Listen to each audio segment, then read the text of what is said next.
Hello Internet, I'm Odyssey and welcome back to my channel. If you haven't seen the first part of this video series about privilege, check it out here somewhere. And if you have, we'll dive back in. So last time we talked about Jeremy and Daniel, and today we're going to add a third person, Jacob. Jacob goes to the same school and also has a safe home, though he lives in a mobile home. But unlike Jeremy and Daniel, he has poor health coverage and eats generally unhealthy food because his waitress single mother can't afford insurance and rarely has time to cook. It should be apparent from the start that Jacob enjoys few of the privileges that Daniel does, let alone Jeremy. He does go to the same good school, but he spends most of his time watching his younger siblings, so he only gets okay grades. He'll be lucky if he gets into the local college or trade school.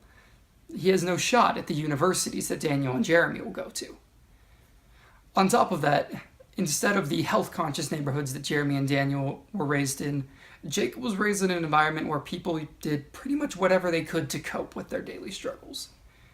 Jacob started smoking when he was 16, and by the time he graduated high school, he was addicted to it.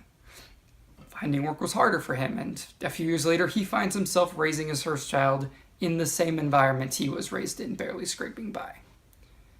Now, it can be easy for people from a middle or upper class background to say that it all boiled down to Jacob's choices. He chose to start smoking. He chose not to spend as much time studying. He chose not to ask for help. It's really easy to blame it all on his choices, but that doesn't account for the fact that no one he knew did any of that. No one he knew had a decent education, let alone spend extra time studying, and none of them asked for help.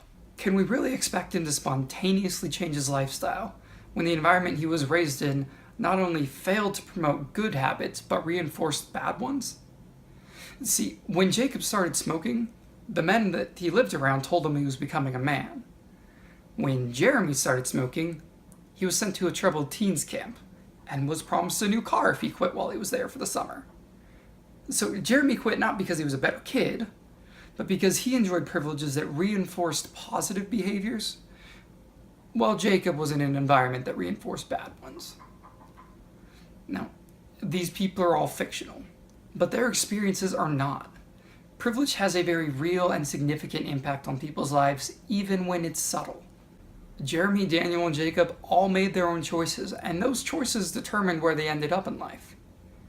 But before any of them made a choice, before any effort was put in, they each started from very different places. And that's what privilege is about. It's not about saying that Jeremy never put in any effort or that his life was easy because he was born rich. It's not saying that Daniel couldn't become a banking executive like Jeremy's dad or that Jacob was destined to be poor from birth. Jacob could have become a doctor or a senator or anything else, and Jeremy could have become a junkie on the street. Privilege or lack thereof doesn't say where you'll end up in life because privilege and potential are not the same things. All three of these people had so much potential, but they didn't all have so much privilege. Privilege doesn't say where you'll go. All privilege says is that some people start a few steps ahead, while some people start a few steps back. Thank you for joining us today. As always, leave your thoughts in the comments below, and if you haven't, subscribe, because next time we're going to talk about why privilege matters, and why it's important to recognize it even though it revolves around things that we're born into and don't have any say over. I'll see you next time.